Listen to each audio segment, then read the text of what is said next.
The howling in the storm. The wind howled like a ghostly choir outside. The heavy snowfall had turned the entire landscape into a vast, white desert. John Turner sat in his wooden cabin, sipping a cup of hot coffee, enjoying the warmth of the crackling fireplace.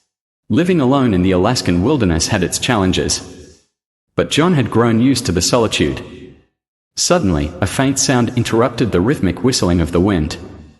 A howl, long and sorrowful. John frowned and stood up, setting his mug down. Wolves weren't uncommon in these parts, but something about this howl unsettled him. It wasn't the usual aggressive call of a predator. It was almost desperate. Pulling on his heavy coat and boots, he grabbed a flashlight and cautiously opened the front door. A blast of icy wind hit him, making his breath visible in the frigid air. He scanned the area, and his heart skipped a beat. A pack of wolves stood at the edge of his porch, their eyes locked onto him. They weren't growling or showing their fangs. Instead, they looked pleading. The silent plea.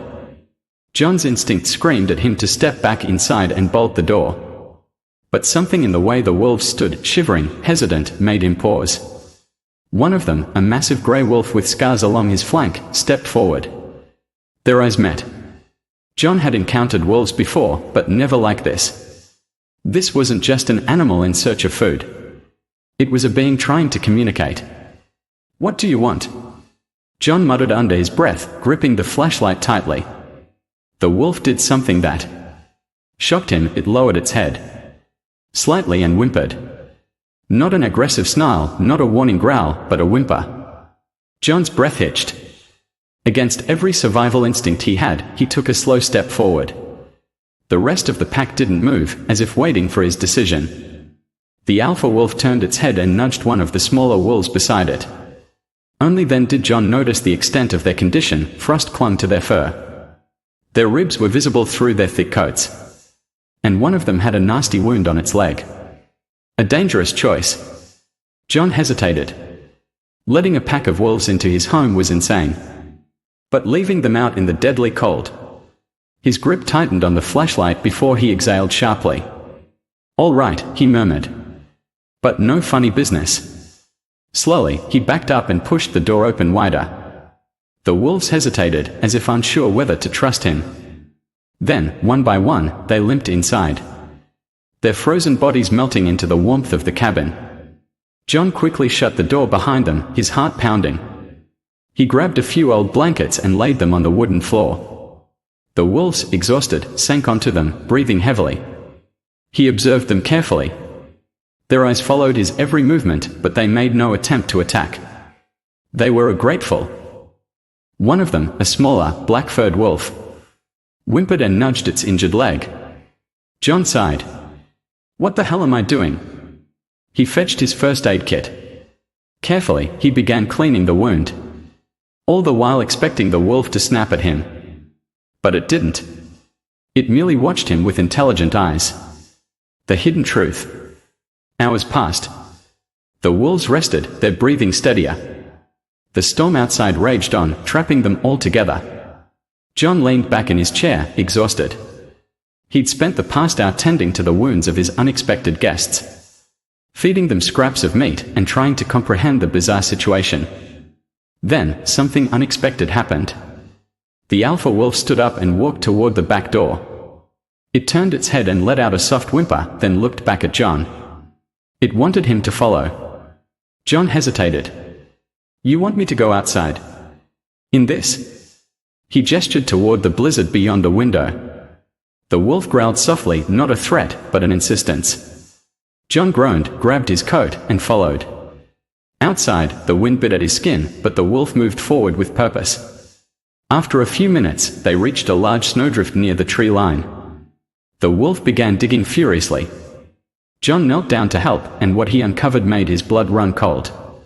Beneath the thick ice, a small den was trapped inside. Motionless bodies lay still. Wolf pups. The desperate rescue. John's hands worked fast. He grabbed his hunting knife and started cutting through the frozen layers of ice, his breath coming in short gasps.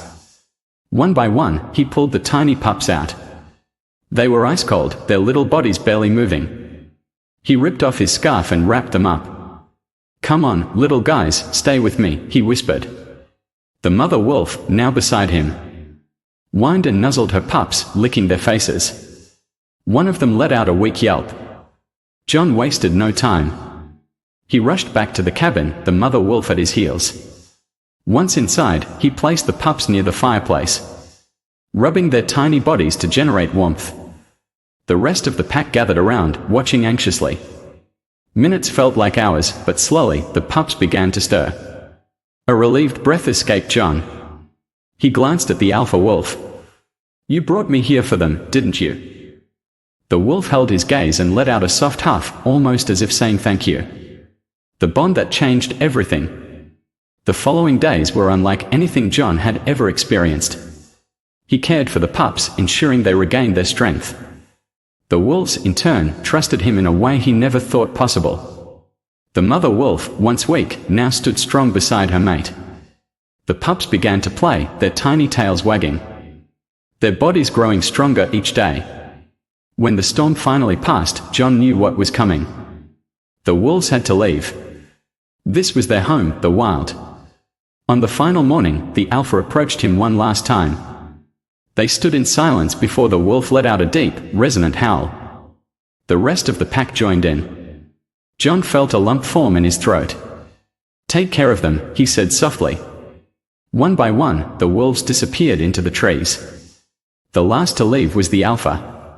He lingered, staring at John for a few more seconds, before vanishing into the white wilderness. A new understanding.